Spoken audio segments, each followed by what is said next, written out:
You're tuned in to the Vintage House Show, home to the original stories of the history of house music as told by the legends, pioneers, and icons. Hosted by Kevin Mega McFall, Lori Branch, and Lauren Lowry.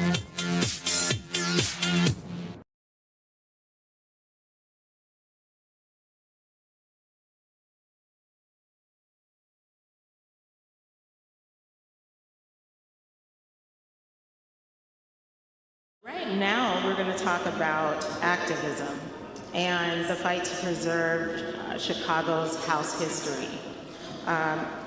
The endangered status of the building where house music was born, the legendary Warehouse nightclub, illuminated the urgent need to preserve Chicago's house history. And so the Chicago House Music Festival Conference, DK's Department of Cultural Affairs and Special Events, in conjunction with the Vintage House Show, Delectable Music, and Momami, we thought this would be a really timely conversation to have. We were all taken aback when we saw that the warehouse was on the endangered list of buildings that could be demolished.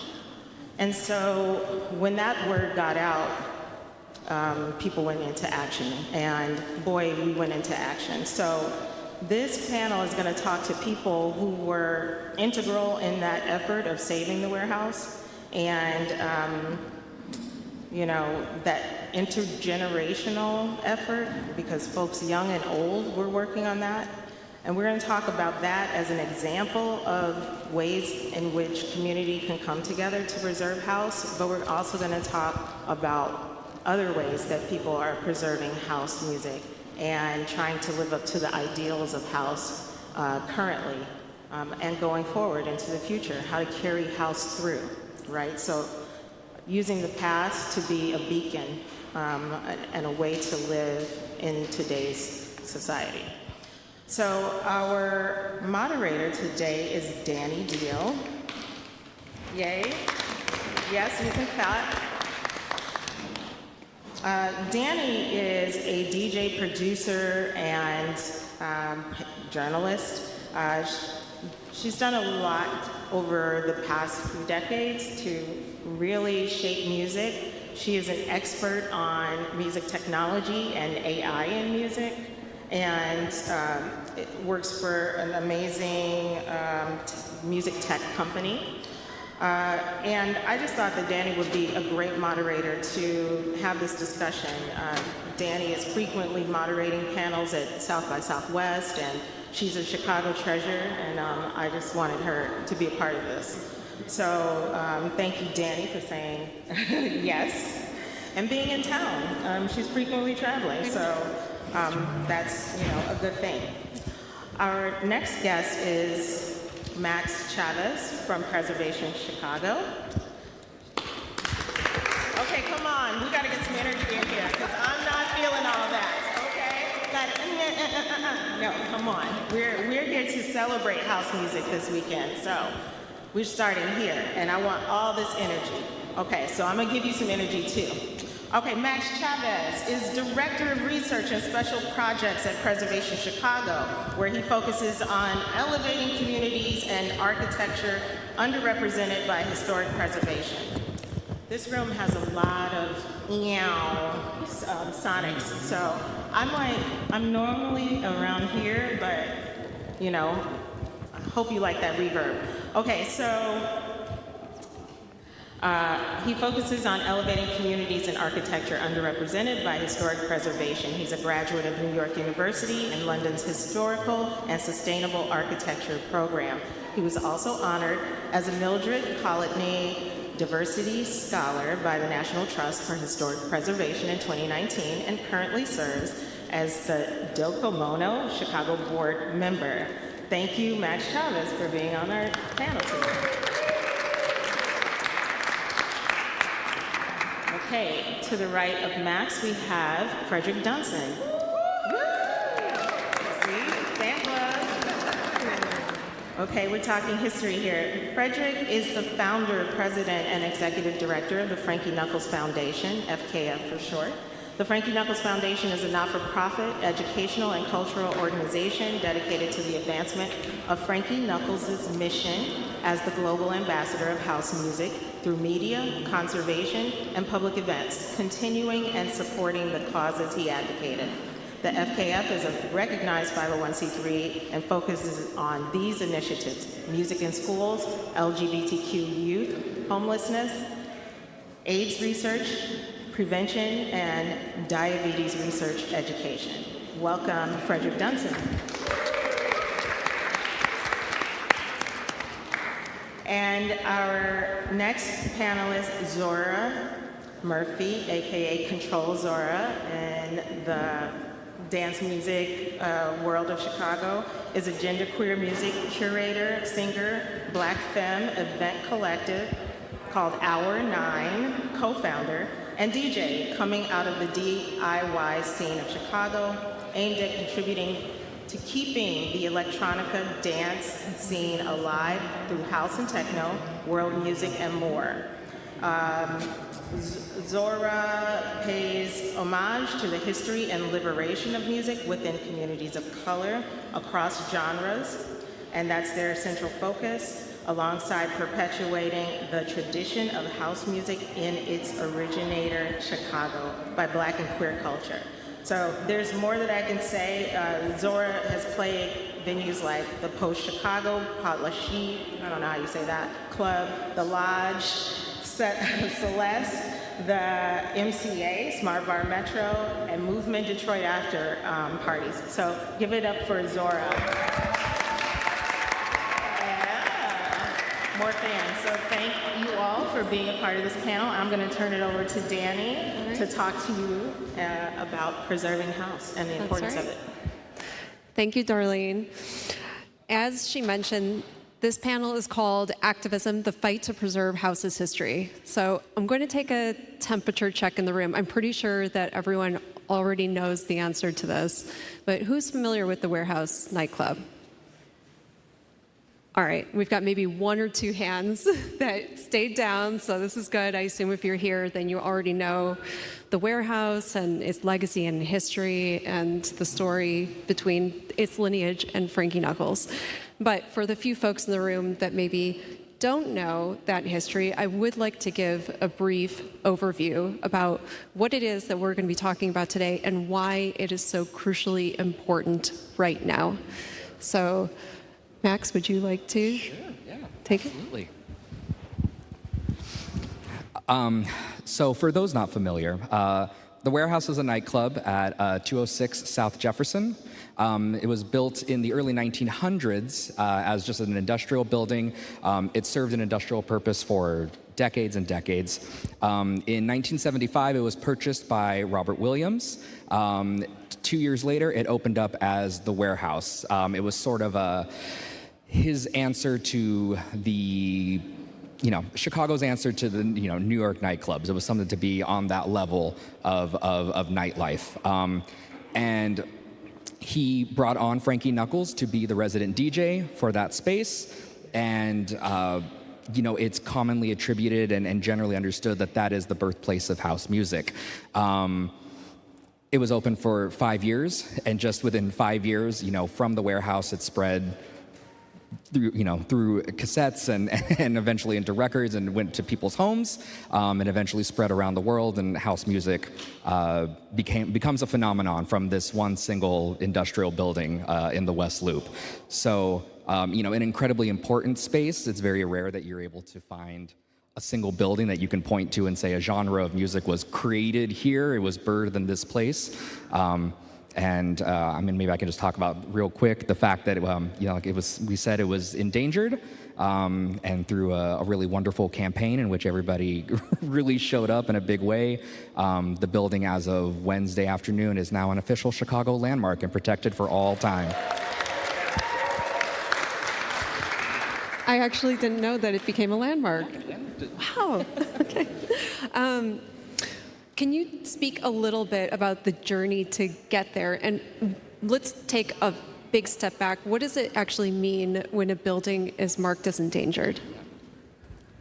That's a really good question. So I guess we can kind of start in late fall, which is really when this whole situation happened.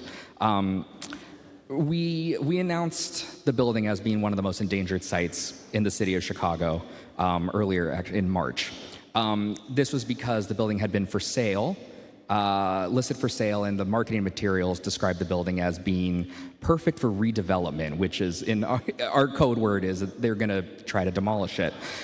So that's what it means when a building is usually endangered, and it can be endangered for many multitudes of reasons, either neglect, it's not falling apart, but in this situation, we knew that it was being kind of pegged as, not necessarily a building, but a lot. You're buying it for the land. So when we found out about that, there was some outreach to the owners, to which we were met with silence, and they didn't talk to us about the situation. So obviously we were very concerned. That sort of silence indicates that there's probably plans that they don't want to tell us about. So in March, we listed the building as being one of the 7 most endangered sites in the city of Chicago. We knew just because of its significance and the different important stories that are connected with the building that there was really no way that we could lose this. So we listed it. The immediate outpouring of support and anger and concern was unbelievable. People were so concerned, so we started a petition. Many people in here, you maybe signed the petition. So you see, I know. We had so many people who were so concerned that this building could be lost. So people signed the petition. They showed up in the biggest way imaginable. And I remember the first few days, all the signatures were coming from Chicago, and then it spread like wildfire. We were getting signatures from all over the world. People really showing up and saying that we cannot lose this building. House music changed my life. It's an important part of why I am the way that I am today, the community that I live in. And, luckily the city of Chicago really took to it. And that's kind of, the rest is history. They really went for it, and here we are today. It's a landmark. Frederick, give him applause, please. Frederick and Zora, can you speak to your involvement during this process of trying to get the building to landmark status? I think you have a microphone on your seat. I think it's on the side of you. Oh, you have it. Oh. Oh. Yeah, I was like, It was big. Surprise. Hello. So I'm going to do the colorful or the color play-by-play on how FKF got involved. The day that I saw the article that listed the spaces, of course, I was shocked when I saw the warehouse, 206. Most people who went to 206 calls it 206, so we don't call it the warehouse, we just call it 206. When I saw it, I said, So I called 2 of the co-directors for the foundation, and one of them, at that point, his wife was an alderman. She's an ex-alderman. And I said to him, this is something I think we should get involved in. In the meantime, later that afternoon, I go online and I see an email from Max saying, we've been trying to get in contact with you. This is going on, let's talk. I think I called him that day or the next day. In the meantime, one of the co-directors works for an agency, a Chamber of Commerce agency in the West Loop. And so FKF is located in the West Loop, and her and I had worked on another committee together. And I mentioned it to her, and she said, we kind of know what to do here. So at that point, we started reading the rest of the information regarding the petition, et cetera, et cetera. I then talked to Max again and says, okay, what do you need from us? So immediately when I talked to Joe Shanahan, who is the president of our advisory committee, he said, I think we need to do some things. We talked about it. So we started reaching out to people we knew. In the meantime, we doubled back And at that point, we found out who the alderman in that particular ward was, reached out to him, had a conversation with him. And of course, he was like, well, yeah, he didn't really know about it. He knew about it by seeing it in the paper, but he didn't know the history of the building itself. And so we kind of schooled him that afternoon on exactly what the building was. And ironically, he knew what house music was, so I was a little surprised. And he said, okay, anything you want to do. So at that point, we kind of circled back to each other and said, okay, what as an organization can we do? And so we just started putting our head together and said, okay, look, call your friends, any of your sources you know, any of the people you know, and let's get the message out that this is happening, and let's see what happened. Well, little did we know, it started rolling, and it started rolling fast. So the phone call started, and then the email started, and then people, you know, two things. They loved the warehouse, and they loved Frankie. So that made it an easy sell. It was amazing, and I would call Max periodically and say, what's going on? Did you, you know? Then the hearing started, and the first hearing happened, and it went well. Then there was the second hearing. Then there was the third hearing. And so at one point, I kept going, okay, it was just smooth. There was no pushback from the owners of the building, because at one of the hearings, he publicly said, oh, we have no intentions on doing anything to the building. But you know how that goes. And ironically, he has said steadfastly that that's what his intent is. So the rest, as Max said, is history. Things started rolling. I was told where to be, when to be, and I was there. I would be remiss in not recognizing that this was a joint effort by a number of people, and just not one. There's no I in we. This was a joint effort by the community, by the world as a whole, because again, of what they thought about Frankie, and what they thought about house music, and what they thought about the warehouse. So I'd like to thank all of you for supporting that effort. Otherwise, we wouldn't be sitting here talking about it now.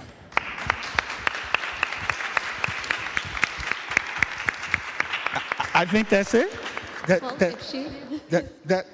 Like to hear from you. Yeah.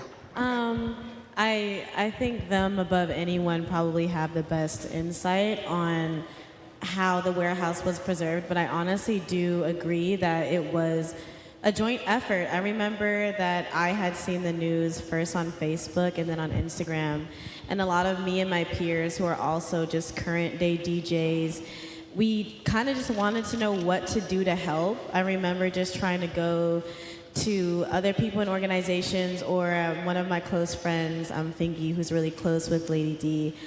We were just trying to figure out like what ways could we tangibly work to like preserve such an important historical space and like for our culture.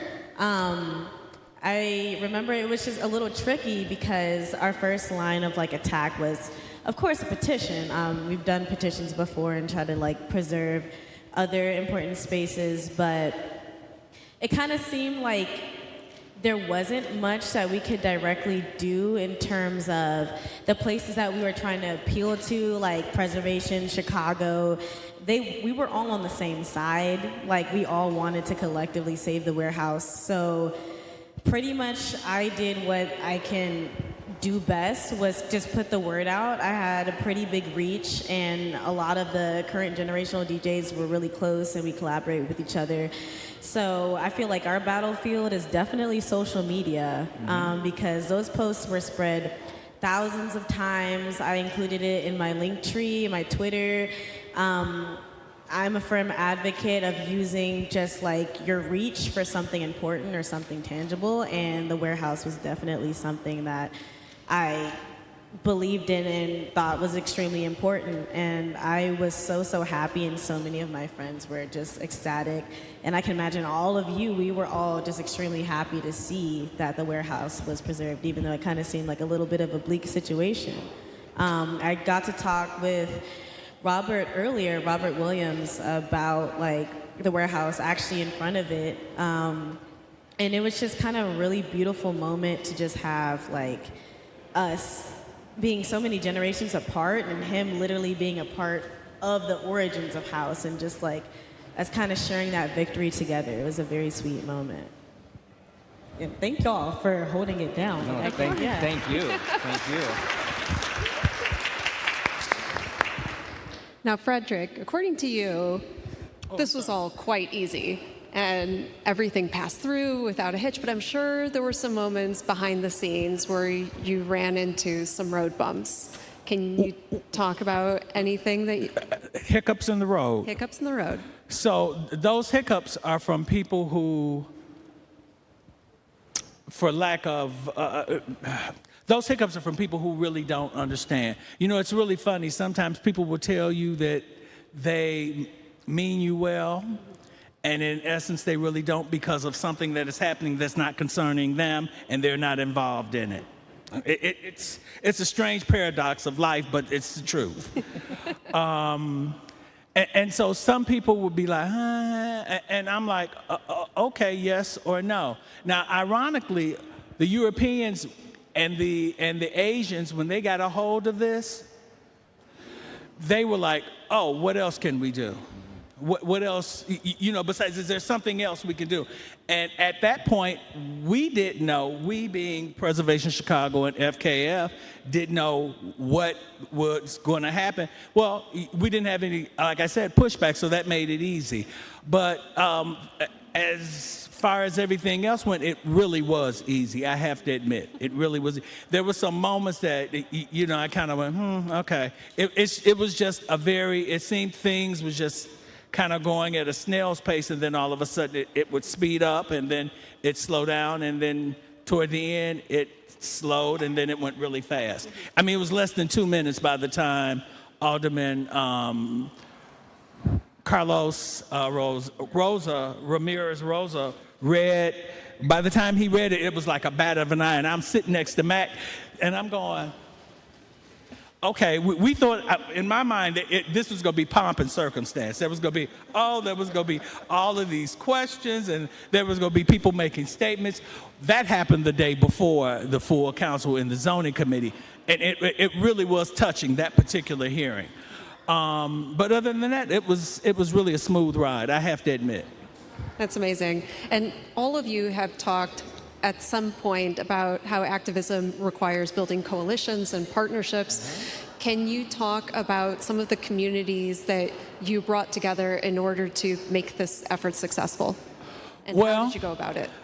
I think for FKF, we have a very kind of membership on the board. So you have Joe Shanahan, you have Alan King. So For those who aren't in the know, you know, Alan King's with Chosen Few. So of course he's got a strong presence on media. Joe has a strong presence because of Smart Bar and Metro, and Carla because of all of the political and the community work she does in the West Loop, so she's got contacts. And then, of course, like I said, people who follow Frankie, all you had to do was say, look, this is what was going on. So it made it really easy. Is this working? Is this on? Okay, good. Okay, great. So I want to say that a lot of times, especially when you're doing preservation advocacy, like you said, getting a coalition together, people who are working together is so crucial to, one, not just getting support for the story, but you know, you really want to be able to tell the story accurately, and you want to make sure that the people that are involved feel like they're being heard and that they are getting their side of the story told in a very, you know, fair and holistic way. Usually, and this is a very, the landmarking effort for the warehouse is super extraordinary, and it, like we were saying, it went so quickly and so smoothly that a lot of the steps that happen along the way that are a lot longer, these were very much compressed. So when you're organizing for a preservation effort, you want to take the time to really reach out to everybody, get to know, you know, who are the players in this effort, we got very lucky with the warehouse and saving the warehouse in the sense that the publicity was so widespread and the attention was everywhere that the people, the stakeholders, everybody who really should be involved came to us. You know, everybody wanted to get involved, and so it kind of became less of an outreach effort for us and more of just, okay, everyone's here in front of us, let's organize and get everybody kind of working, you know, at the same pace together. And so normally there would probably been a lot more conversations with the city and trying to work with the owners about, you know, what are your plans? How can we find some sort of middle ground? If you do want to demolish, can we? All those conversations never really happened because it all just went so quickly. But I mean, in that sense, we still were able to get everybody together and make sure that, you know, we were telling the story of House correctly, the story of Frankie Knuckles accurately. So I think ultimately we pulled it off, but it looks a lot different the way that it happened than it normally does. Yeah. And what were some of the strategies that you employed in order to raise awareness about the importance of the warehouse within the broader community, and how did those efforts contribute to the overall success of the campaign? I know Zora mentioned a little bit about social media being the ultimate platform personally. What were some of the other tactics that were employed? So certainly social media. A petition is usually a pretty common tool sometimes. I think one of the tactics, and this is maybe a little bit more of a nebulous thing, but I think one of the things that we did really, really well telling the story about the warehouse is that we really touched on the fact that when we heard about this, I knew that the warehouse is a special story to tell because there are so many identities and so many important facets of Chicago that are represented in this story. So it's not just, I mean, it's obviously a music history. You know, there's a lot of music that plays a big part in it, but you know, it's about you know, it's about black people, it's about brown people, it's about the queer community, it's about all these different aspects come into play inside of the warehouse. And so I think when we were telling that story, we really wanted to hit those very hard because not only is it you're telling the story accurately, but you want to make sure that you have the support of those communities and that they feel seen in the story that you're telling. And it worked. I mean, in a lot of ways, we had different coalitions or different groups rather reaching out to us representative of those interests and those communities. And so I think that's one tactic that we pulled off, you know, rather well. That was very successful. That people really felt seen in the story that we were telling. How did Darlene talked about this a little bit in her intro about how there was an intergenerational effort with this preservation. What exactly does that tangibly mean? Can you talk about how there were multiple generations involved in this effort and how that was realized? I'll give you a quick example. To my right and to my left. I worked at the warehouse, so that it tells you how old I am. Here's someone, you know, this is the next generation, and I don't know how old Max is, but I'm assuming it's somewhere between me and this young lady. I'm assuming. So that makes it intergenerational in and of itself. Zora, could you maybe talk a little bit about... I feel like that was perfectly said. I mean, I agree. Like, no, you succeed. I mean, I feel like me working so closely and within house, like, for you to enter in that sphere, at least correctly or wanting to, like, pay, like, actual homage to the genre, you're gonna have to be intergenerational. I mean, half of the people that I talked to about the warehouse or knew like the severity of what was going to happen were people decades older than me. The knowledge that I got personally about the history, I obviously wasn't alive to be at the warehouse, but I mean, that intergenerational knowledge was so relevant to try to get my current generation to fight like hard to preserve it. So, yeah, I mean, it was all of us doing our own efforts to fight for this preservation, but I mean, without like the knowledge that was given to us from earlier generations and us working all together, it wouldn't have been possible. I think it speaks to the power of house music that it has impacted so many generations for so long, whether you were there at the warehouse, whether you grew up listening to house music because your parents were listening to it, maybe you discovered house music recently through the many artists that are incorporating house music in very powerful ways. I will say that when it comes to preservation efforts, so often, or so rarely rather, we don't get the chance to tell stories that are so recent. It's very rare that you're landmarking a building that is significant because of something that happened maybe just 40 or 50 years ago. There's this idea that something's got to be 100 years old to be historic. And in this case, it's simply not true. I mean, just in 50 years, house music has impacted so many different ways, and so it's incredible to be able to work on and research and tell the story that has involved people that are still alive, and we got to talk to people who live this history, and we're still, getting those stories down. So, focusing on in an intergenerational sense, being able to talk to people that were there and were alive for it was just an incredible privilege. Well, I'd like to hear more. You keep talking about the importance and the power of storytelling. I would love to hear if there are any specific stories or anecdotes from the campaign to save the warehouse that highlight the power of community organizing and activism.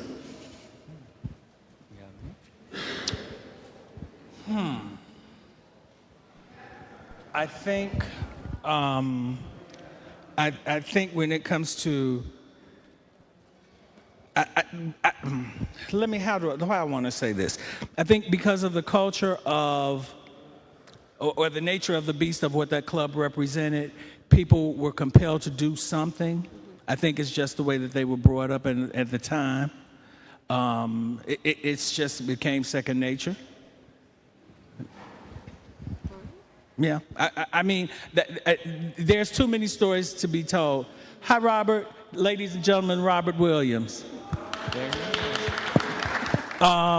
So let me get off script for a minute and thank Robert, because none of this would have not happened if it wasn't for Robert and the people that started that movement. So thank you, Robert. So there's too many stories to be told and not enough time to tell them. Fair enough.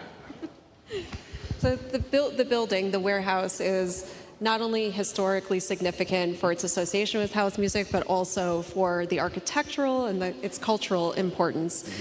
So now that it has this designation, what happens to it? Okay, I'm gonna take a shot in the dark at this one. Take a shot that way. Well, it's privately owned, so there's just so much that can be done.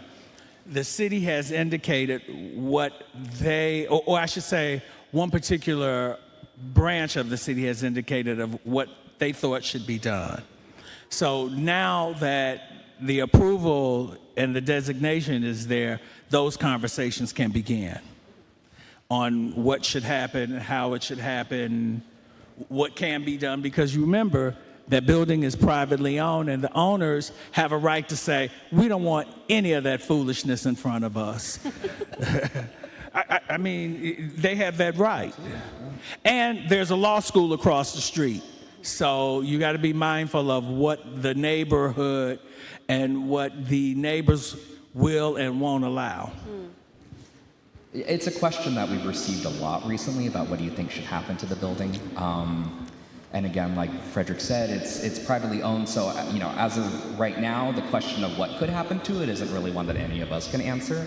But I think that it's inherently such a powerful building, and there's so many different things that could be done that speak to house music, to dance music. Could it become a house music museum or an archive or an event space? I mean, all those different things are certainly in play if the building were to ever go up for sale again. I think if it were ever to go up for sale again, it wouldn't stay a law firm. I'll just say that much right now. It will never be offices ever again. I would say that much.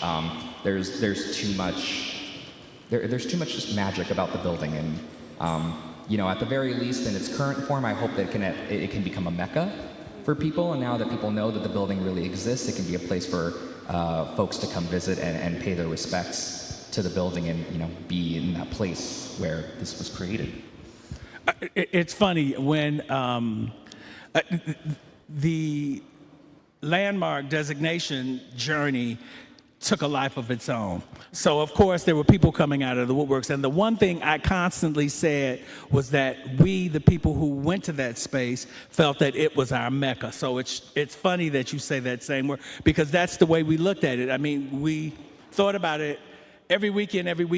You looked forward to going there.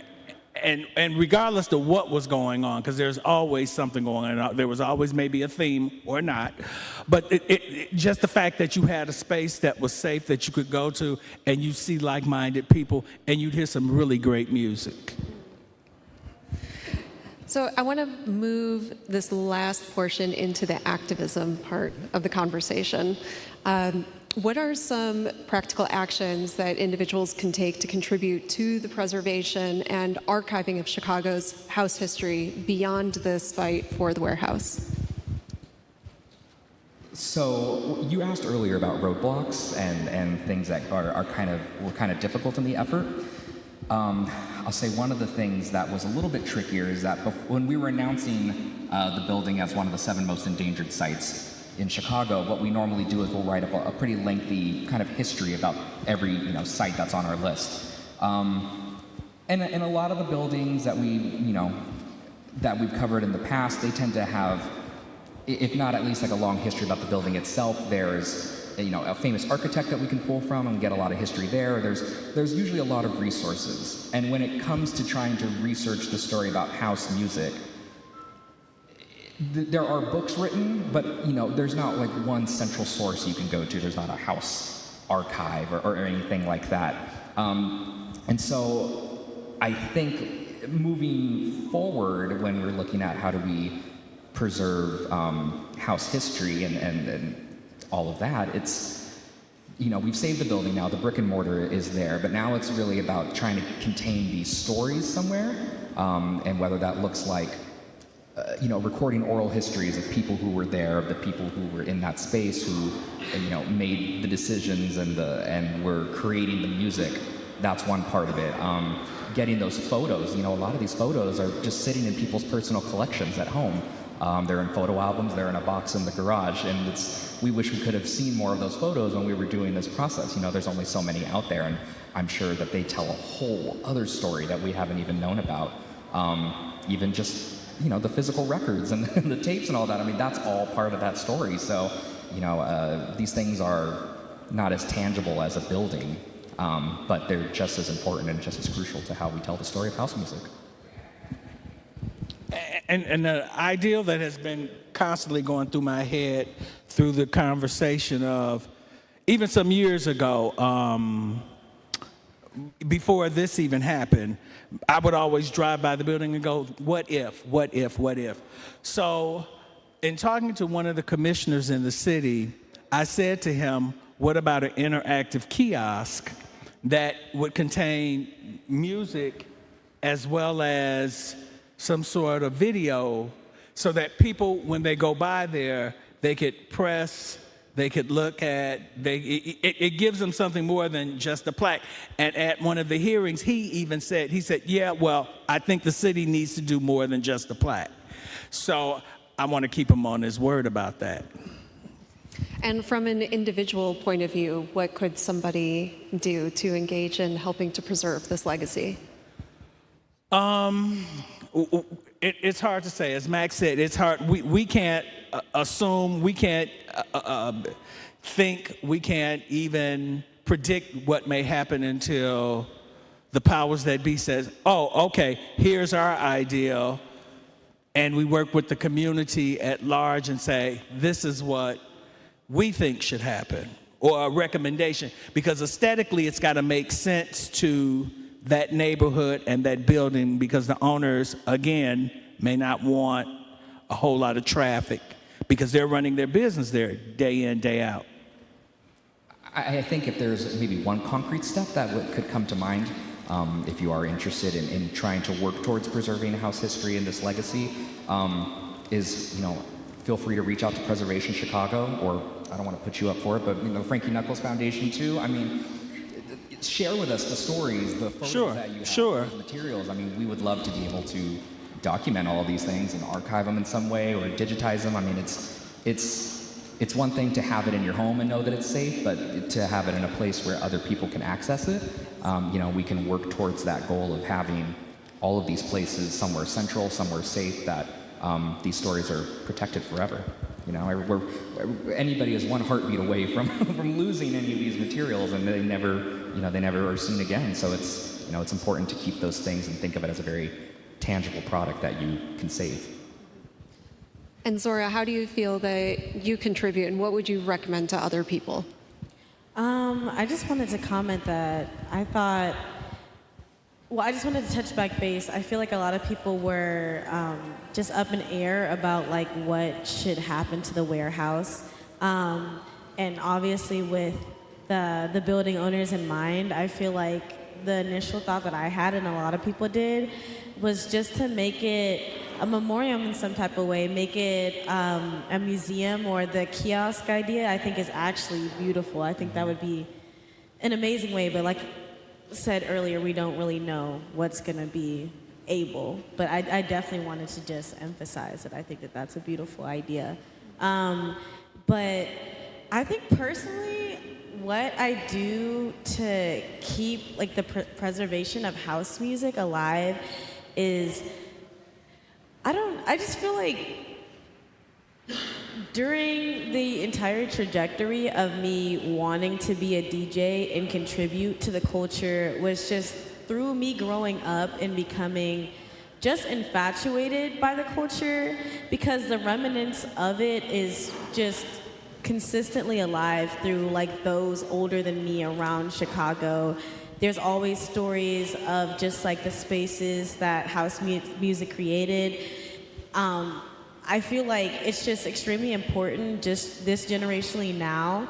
The music is beautiful and it's good, but also like the spaces that were created at the time also had like an intention behind it. Like spaces like the warehouse, like Paradise Garage, like they were made as just, they were able to connect people of all backgrounds, all ethnicities, all sexualities, all genders.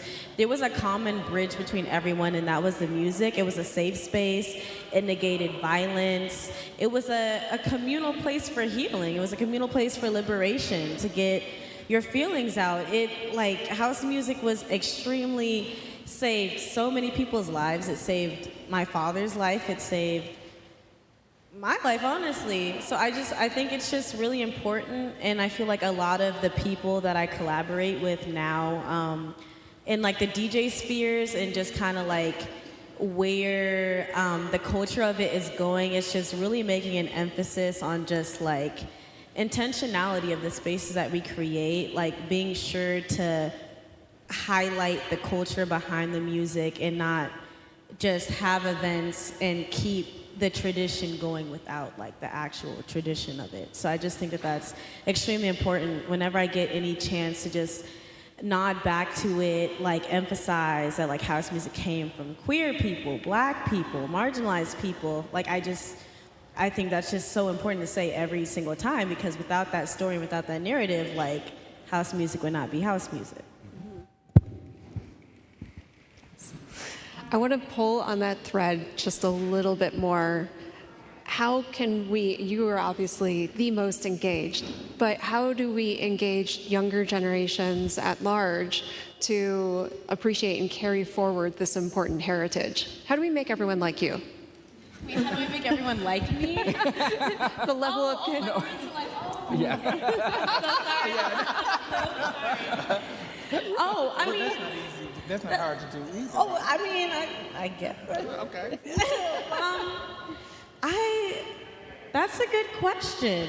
I think it's just like, I think that's still an answer that I'm finding myself, honestly. I think it's just through genuine connection, genuine conviction. I think like I have turned so many people to house music, opened so many people's eyes to house music through just me previously having a reach to the point where I felt comfortable just opening others' eyes to the culture that is so rich and flowing around them. Like I go to the art banks, I go to the warehouses, I go to the private events.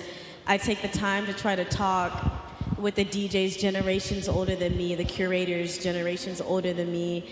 And I try to like give their stories the platform that they deserve already, or kind of maybe gets lost in translation through like the passage of time, which is understandable, but I don't know, I feel like I have just lived into wanting to archive and using that as a channel for other people, showing the joy, showing the liberation, showing that there's hundreds of people dancing no matter how old or young you are, like that we are all on the same page, I think has turned a lot of people into realizing that like house music isn't just like a popular uns, because that's what is in pop culture now, but like it's a lot deeper than that, and it's something that should be handled with care and preserved. So coming back to the warehouse, can any of you speak to, beyond the immediate impact of having saved the building, what does this represent for you personally, and what do you feel it represents to the wider house community at large? Should I go first? Go first. For me, as a historic preservationist and a researcher, it's hard for me to put into words what this moment and the saving of this building really symbolizes. I think that historic preservation for in some ways justified, in other ways not so justified. There is a stereotype about the field that it only tells a story about dead old white men, and maybe there's part of that is true. There's a lot of underrepresented identities and stories not being landmarked, not being represented in our built environment. And I think that there's maybe also an idea that there is no interest by preservationists to tell that story, which could not be further from the truth. And obviously, as has been indicated by the city moving to landmark this building so quickly, is that there is an interest and a passion by the city as well to tell these stories. So seeing the warehouse become a landmark, not just become a landmark, but become a landmark quickly and with urgency, really gives me hope that that there's sort of a new era for preservation coming, and that the warehouse is not just an outlier, it's not a blip. This is going to be this type of stories that there very much is an appetite for, and that we hopefully will continue to see more and more of these things told. When it comes to house music and the house community, and even black and brown communities and queer people, and specifically black and brown queer people, I think giving the warehouse landmark status really validates the existence of these communities and the lives that they lived, and the contributions that they've made to the culture and music, Chicago's history. It gives them, it puts them on a pedestal, and it says that their lives and the things that they experienced and that they went through really matter, and that's why we're honoring this. These not just the building, but these lives and their contributions, these are the landmark. To piggyback on Max's idea, I think that this journey, because that's what I like to call it, a journey, this journey gave people an opportunity, or house heads, as they're called, or we're called, house heads, the opportunity to show their love for the culture and the music. Because it wasn't about Robert, it wasn't about Frankie, to me, it was about the culture in one sense, but yes, it was in the other sense about Frankie, and a love letter to Frankie to let him know that how much people appreciated and loved him. And it showed. Yeah. Yeah, I just wanted to add that I just think it was extremely encouraging and just validating to have us all, like we touched back on, intergenerationally just band together and being able to have our voice heard in a situation that just didn't seem like it was the most optimistic. 'Cause I feel like the turning point of us not really knowing the correct steps of us directly appealing for the building to not be demolished, but still saying, since we all collectively care about this effort, let's make as much noise as possible. And that to work, I think, was just extremely beautiful and relieving, and it just gives us the incentive to keep pushing for stuff that is as equally important. And I have one last question. I did want to save just a few moments at the end for questions from the audience. So looking forward, what are the long-term goals for preserving Chicago's house history, and how can we ensure that future generations recognize its importance? Interpret that however you would like, whether it's a suggestion for a call to action or ways that people can get involved with local organizations or personal steps that someone can take in their day-to-day life. Well, I hope, and I think it's clear now that I think a lot of this effort has kind of reawakened the importance of house in people's minds, and people who weren't as aware of it, I think, are very much aware now, and they understand, that there is a whole legacy that begins with this one building. One of the things that really struck me when we were getting a lot of people outreaching to us was how many people are still, young people specifically, are still involved in the legacy and the culture of house music, whether they're making the music, whether they're researching it, studying it, whether they're dancing to it. And so one of the ways that I think that we can continue to preserve that legacy is, think of you, especially as a creator of something that exists within that, the world of house. I mean, really document your stuff. Save your materials, record things, file things away. If you open up event spaces, you never know if you're going to be creating the next warehouse. So all those things are extremely, extremely important. So I would just encourage, folks who are still in that space, think about the importance of really what you're doing. You're not doing this, 50 years after the creation of house. You're still in that culture. And you could create the next big thing and not even know that you're doing it at the time. Frederick? I think that when you find an opportunity to validate the existence of who and what we were, then you should take that opportunity, because this young lady and her generation is going to be able to carry the story. There's I hate to kind of go back, but they're in Mad Max Beyond the Thunderdome. There's a scene where the kids are talking to the other kids, and they're talking about the story of the plane, and the kid, in essence, says, we have to tell our story to the youngers so that they'll be able to tell the story, and they'll be able to tell the story. And that's what we have to do when that opportunity presents itself.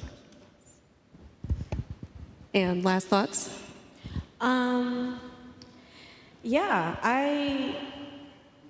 Whenever I can, I just always, with the consent of those that I talk to, the conversations that I've been able to have with just like earlier tastemakers and DJs, it's just archival history gold. And it's just so many of them walking around us constantly, where I always encourage people to just take the time to ask, take the time to hear out just history and culture that is so important and can just immediately enrich you, and you can apply it to your life every day. I try to move through the spaces that I'm in with a certain intentionality. I think that being able to recreate spaces adjacent to the warehouse is just so crucial. Spaces that are even if it's a little bit more DIY, it might be the most liberative space that you could ever step into. There are other collectives that try to make it their mission statement to just stay true to the roots of how parties were. Make sure that it's communal. Make sure that there's food, people are getting nourished. Make sure that like the tradition of using turntables is pushed as well. Like these are all skills that we all collectively learn together. Like that is history that I just think is just so important, like as important as preserving any other aspect of culture to just continue to pass down. And as long as I'm DJing or as long as I'm like blessed to be involved in like this culture, I will always continue to try to do that or connect with other like-minded people through those who have already curated spaces like that to keep that going. Beautifully said. And we do have time for 1 or 2 questions. This gentleman raised his hand up so fast.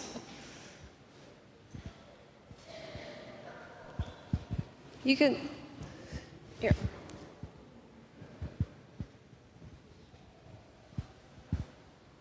Hi, I just want to say I want to thank you guys for bringing this to the attention, because if you know it or not, all around the United States, a lot of people moved from Chicago, and they was really worried about this, you know. And right now, what you're doing, and this young lady, I know she's younger than me, because I like to say I'm 63, so I know you wasn't there from the root. And right now, I'm a stepper, and we're going through the same problem. We're worried if we're going to lose that with the young folks. And right now, what you're doing, I'm glad you're doing this, because this is culture.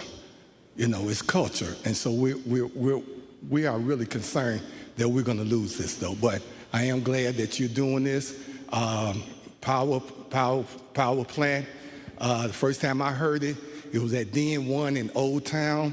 And I was like, what is this music? It was powerful. And then that's when we started going to the power plant. So, but thanks a lot, though. Thank you for sharing that. Thank you. Anyone else? Yes, ma'am. So thank you for facilitating this wonderful panel. Love all you guys. Appreciate it. I just wanted to do a little commercial in that, Max, your point about preserving this history, it is happening, and we got to find a way to sort of aggregate all these different activities, because people are doing that. I work with the Dance Music Archiving Foundation, and we do the Vintage House Show every single Wednesday. We've interviewed hundreds of people, many of whom were there at the warehouse. I was there at the warehouse. Who was there at the warehouse? No, a few. Hey now, come on. And we have preserved these stories in both radio and video podcasts, so it's happening. And we also have a lot of ephemera that we are collecting, flyers, trophies, pictures, all of that. It's within the archive. And so if we can find a way to sort of aggregate many of these efforts that are going on, I think we've got a big running start. Great. That's terrific. Yes. Wonderful. Yes. I think my love of vinyl, from all the fellas carrying the crates of vinyl records to the warehouse or to the various clubs, I love vinyl to this day because of that. And I was willing to break my mother's house curfew in order to be at the warehouse. So if we could, I think, spread the word about the love of vinyl and the love of the music to the younger generation, even in the schools, because I know music and some things are cut out, I think that would also add to the younger generations knowing more. Because a lot of them will identify songs currently, but they don't know it was from when we was listening to it. So I think that would be part of it. Yeah, absolutely. Sorry. So house, like, I was recently introduced to house like this year, and just seeing everything take off, like how it is from the stuff that's happening from the warehouse to the post, even commercially in pop music, it's just like a big time for house music. And I was wondering, like, the preservation aspect of that, not only in like things getting lost physically, but like lost in translation as things are getting really big in house, and like Beyonce, Kate Renata, and they're all like doing house music. And I was just wondering how like we can preserve the original house sound and the tradition in that way, not only the physical way.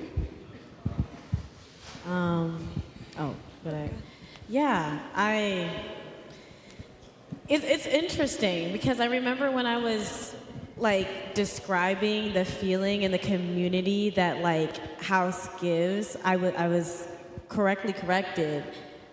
True house. I think there's a lot of Chicagoans like to say like there's house and then there's house. Like there's true house, and you can tell the difference because You Won't Break My Soul is not going to give you the same feeling of you in the thick of it, like in the thick of it, sweaty, getting it all. Like I love both for different reasons. Obviously, I'm biased towards one because it's a truly transcendent sound that we are able to hone in as a people.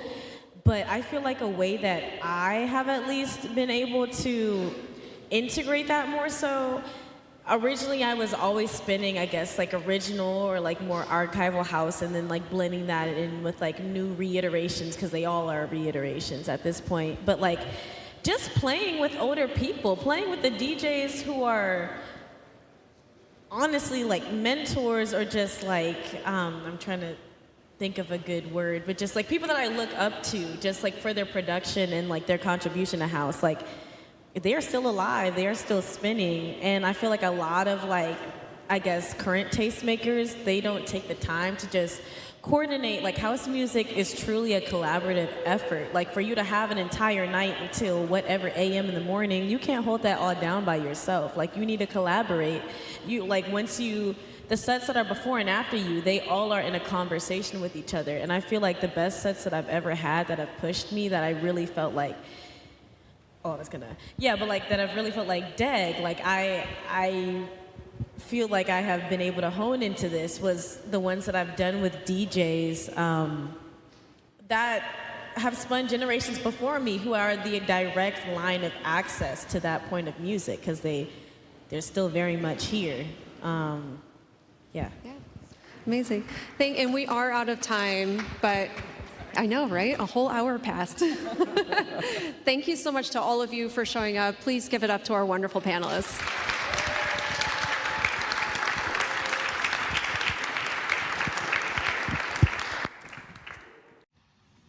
Thanks for listening to the Vintage House Show podcast. Please subscribe and share, and check us out live, WNUR 89.3 FM, Wednesdays at 10 o'clock.